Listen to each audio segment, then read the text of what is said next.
Tukkuse nate mu mawulire gaffe ag'ensi yonna era mu ggwanga wali eri Amerika tugenda kulaba omukazi bw'aleese ekibalo ekimega Trump era ne Isirairi sayidi endala bwetyo esonze ku bakambwe ba Hamas 7 abawunya entaana beesonzeeko nti bano be baddako okutta oluvannyuma lwa Haniyeh.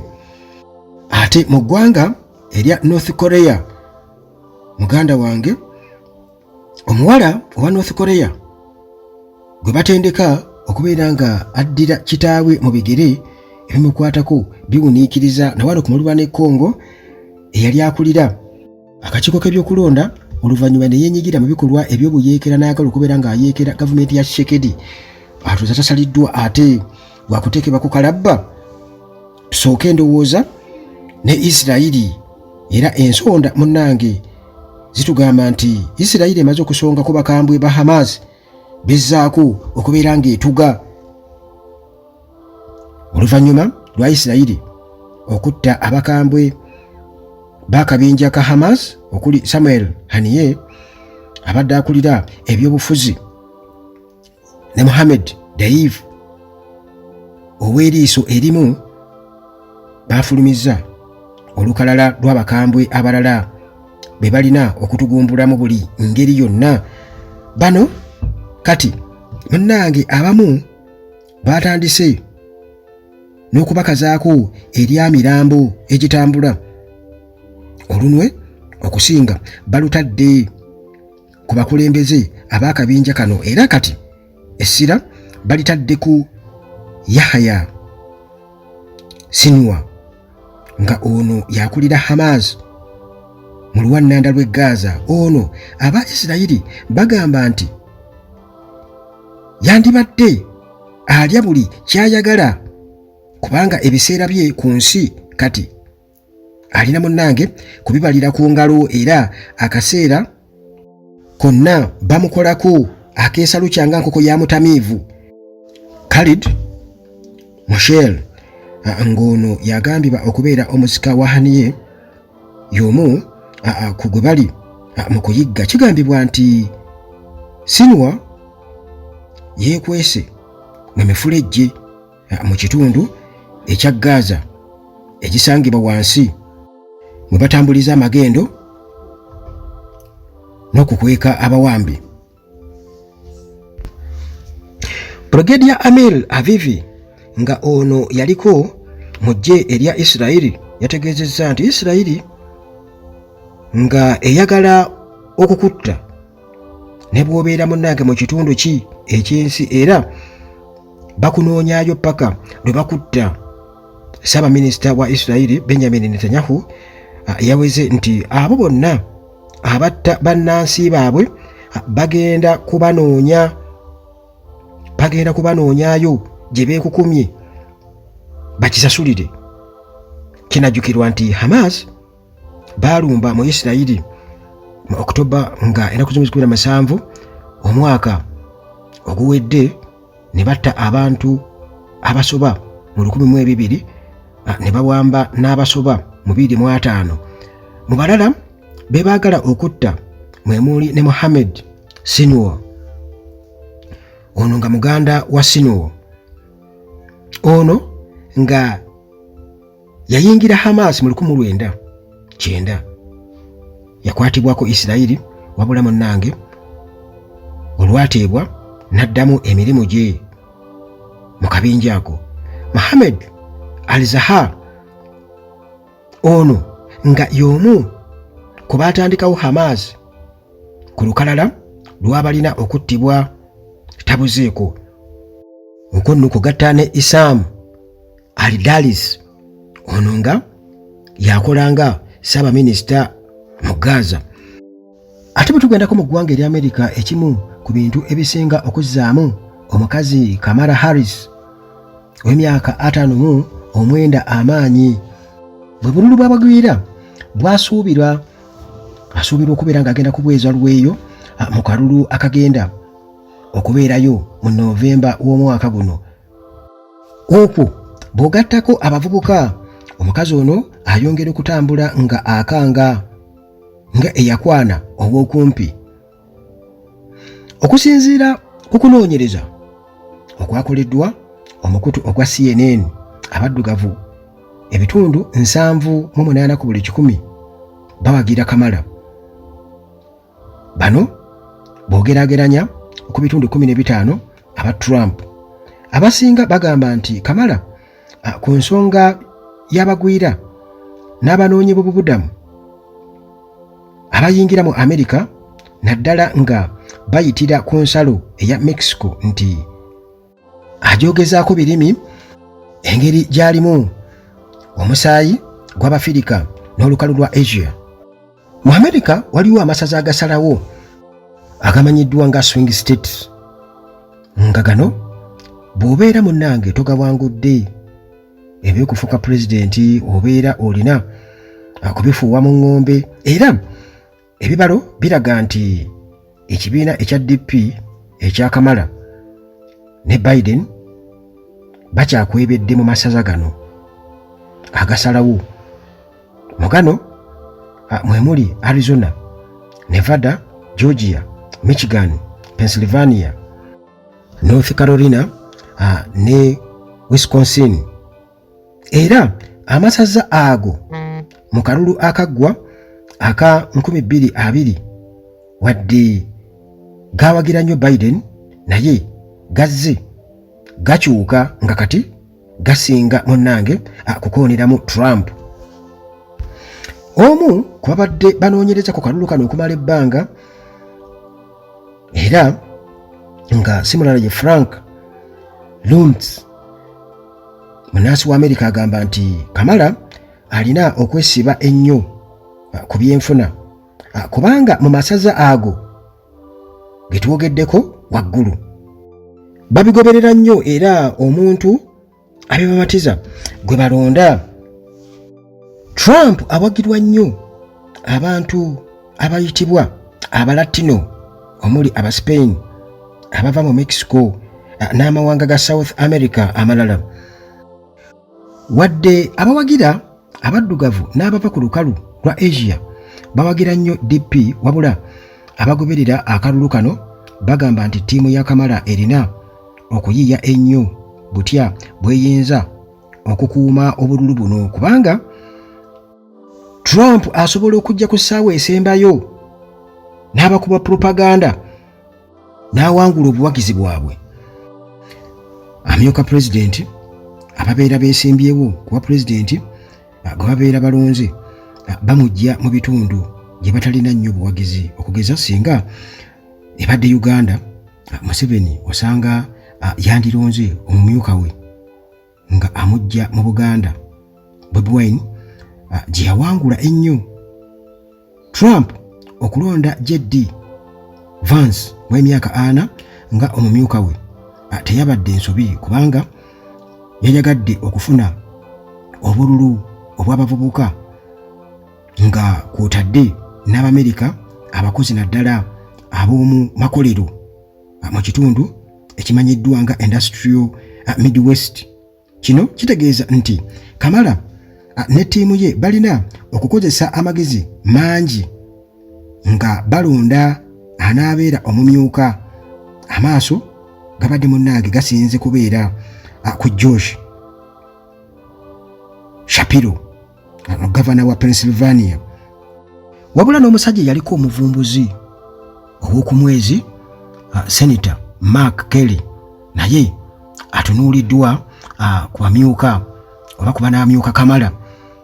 Kyokka n'omukazi ono naye okulaga nti si mmere kulya, agamba nti Trump amutegeera era ebigambo bye tebigenda kumujja ku mulamwa.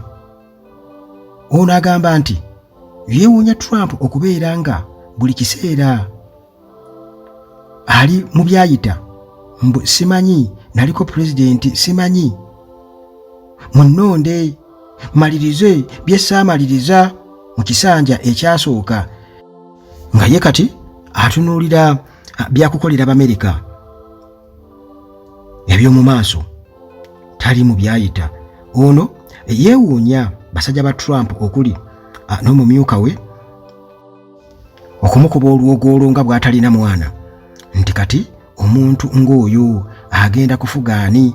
Agamba nti ye yaliko ssaabawuliriza w'essaza ery'e California n'akaseera kamaze nga ye vice president wa America kamala bumazi okulaga nti entebe ennene agyewulira ate nga ye Trump azze attunka n'emisango omuli egy'okwegatta n'abakazi n'ebikazi bimalaaya n'okubikwatirira omuli neyeyatiikirira ennyo Stormy Daniels.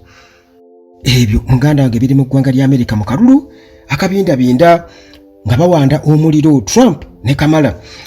Ate betugendako mu ggwanga erya North Korea, munnange president wa North Korea Kim Jong-un atandise ku lugendo olw'okutendeka omusikaawe era abasomola ebyama bagamba nti Kim essira alitadde ku muwala we Kim Jong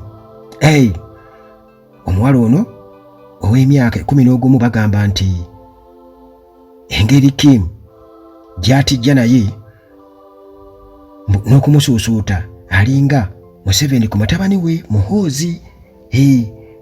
Kizaako kumutulaga nga bw'ayagala ennyo eggwanga lye.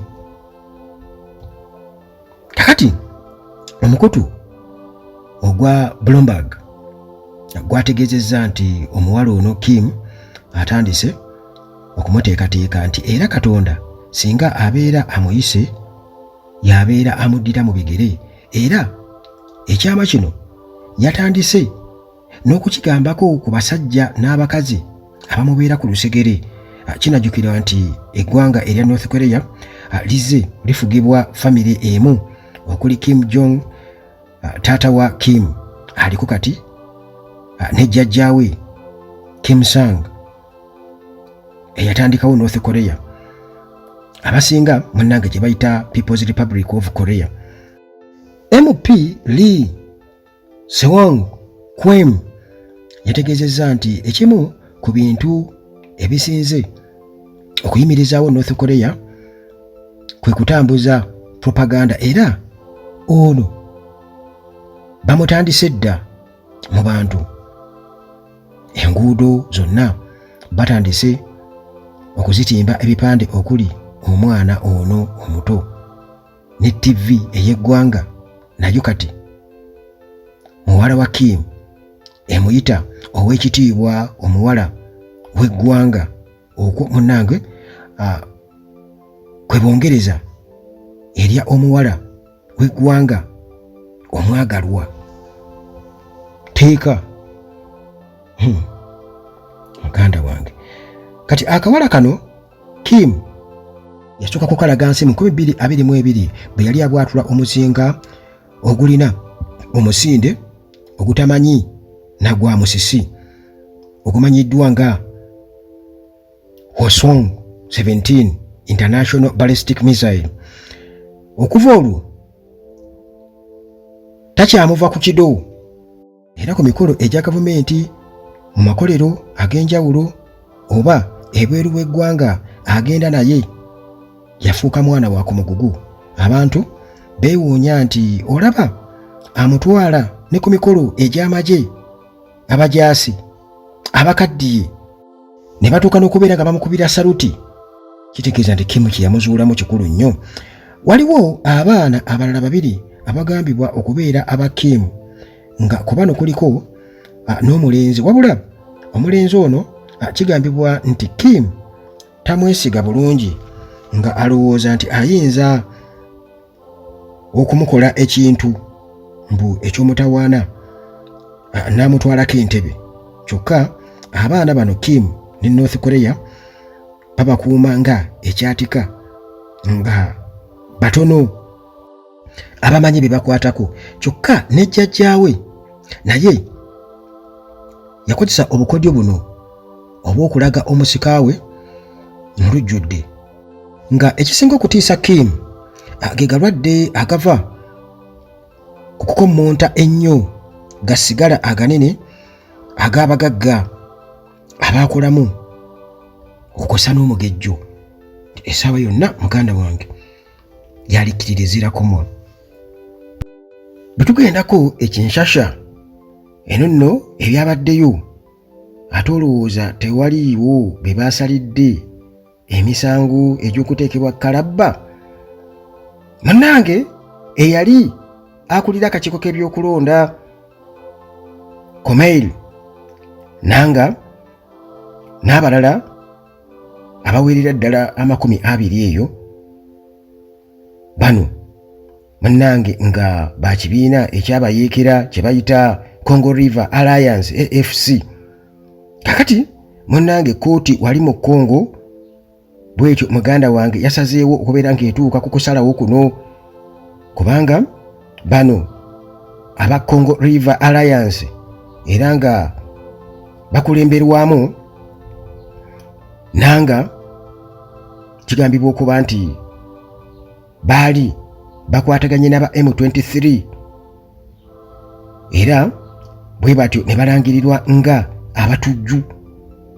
Kakati kooti munnange bwetyo nebeera nga yasazeewo negamba nti nanga n'abalala 25 bano bagenda kufeesinga death penalty, bagenda kukalabba ku misango gy'okulya mu nsi olukwe wamu n'okubeera nti byenyigira mu bikolwa eby'obutujju n'obuyeekera. Kati munnange abakulembeze abalala aba M23 omuli Sultani Makanga, omuli Bertrand Bisimwa ne spokesman waabwe ayitibwa Willy Ngoma wamu ne Lawrence Kanyuka, bano nabo muganda wange bali mu lyato lyerimu. Munnange abasinga obungi tebaabaddewo nga babasomera omusango guno wamu n'okubasalira ekibonerezo ekyokufa era nga balina ennaku 5 zokka okubeera nga bwe batyo bakola okujulira bateekayo apiiru yaabwe ku kusalawo okubeera nti bateekebwa kalabba. Kooti yategeezezza nti nanga n'abalala 20 basosiyetisi baabwe omuli omukyala ne muganda we bano munnange baateekawo embeera ey'obunkenke ey'ekittabantu era ne beenyigira mu misango egya naggomola egy'obutujju. Kakati 6 ku bano abavunaanibwa be babadde mu kaduukulu, abalala bakyataddeko kakokola tondeka nnyuma, abalala babeera mu nsi z'ebweru, abalala bali ku war front, bali mu Congo balwana. Naye kooti muganda wange bano bonna egamba bonna bali mu lyato lyerimu era bwe babakwatirako muganda wange omusango gubeera gwasalwa dda. Wiiki eno President Felix Tshisekedi yagambye nti ye alaba nti ne gwe yaddira mu bigere Joseph Kabila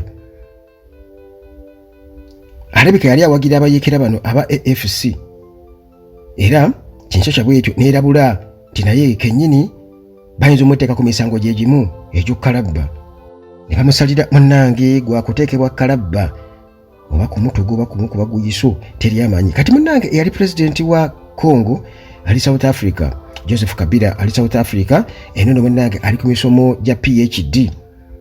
Okusalawo kuno munnange kugendereddwamu kusindika bubaka eri abayeekera bonna mu ggwanga erya Congo nti munnange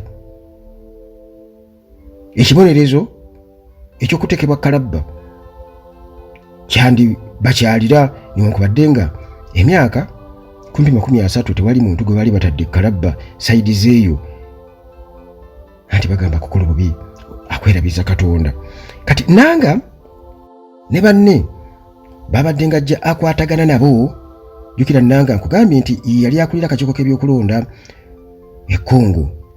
Munnange bwe batyo basalawo ne bakola alliance, bakola omukago e Nairobi mu Desemba ono ayise era bwe batyo ne balangira ebigendererwa byabwe eby'okuggyako gavumenti Kinshasa bwetyo ne reactinga era neerabula nti abo munnange abagezaako okubeera nga baagala okugyako gavumenti n'oteekawo ebikolwa ebyekiyeekera tewali kibonerezo kirala kyonna kye bagenda kubawa okuleka death penalty. Kalabba omuntu yenna munnange agezaako okubeera nga yeenyigira mu bikolwa ebifaanaganako bwe bityo. Constant Mutamba ono nga Minister of Justice yagambye nti kusalawo kwa kkooti kino kiyingidde mu byafaayo, lunaku lwa byafaayo ku lwabo bonna ba victims, abo bonna abaafiira mu lutalo mu ggwanga lyabwe mu bikolwa ebyekiyeekera. Era n'agamba nti guno musango eri abo bonna bannansi ba Congo abaasalawo okubeera nga balya mu ggwanga lyabwe olukwe, era ne bagezaako okubeera nga ate batuukiriza ebigendererwa ebyabagwira wano nga bategeeza Rwanda.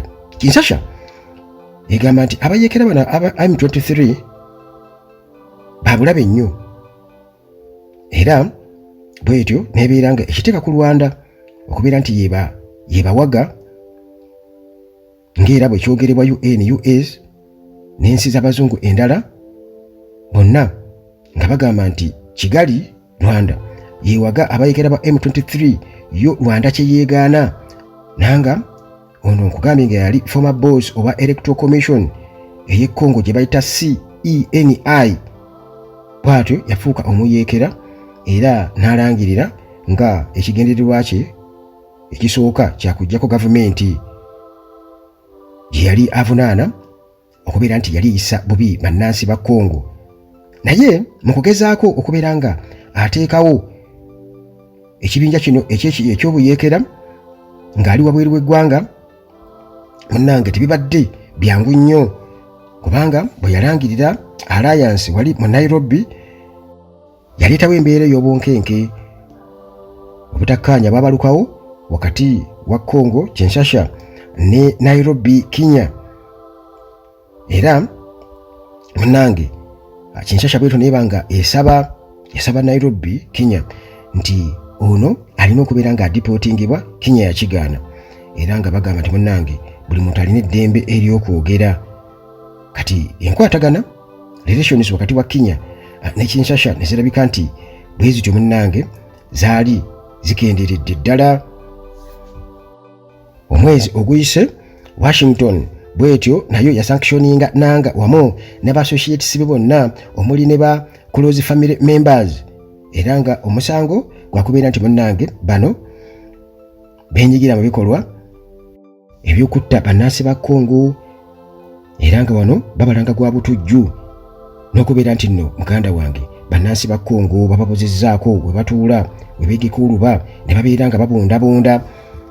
Kale nga bwe nkugambye nti bano be balinako abali mu mbuzi ekogga bali bataano nga nennanga kwali, naye abasigadde bonna munnange bwe batyo bakyali eyo baateekako akakola tondeka nnyuma okukosa n'okulabula eri eyali pulezidenti wa Congo, pulezidenti wa DRC Joseph Kabila, era nga amulabula ye Tshisekedi kennyini nti naye munnange yali feesinga emisango gye gimu olw'okuba nti kigambibwa nti yali awagira abayeekera bano aba Congo River Alliance AFC gyali yonna muneeko misomo e South Africa gye yagenda okusoma PhD.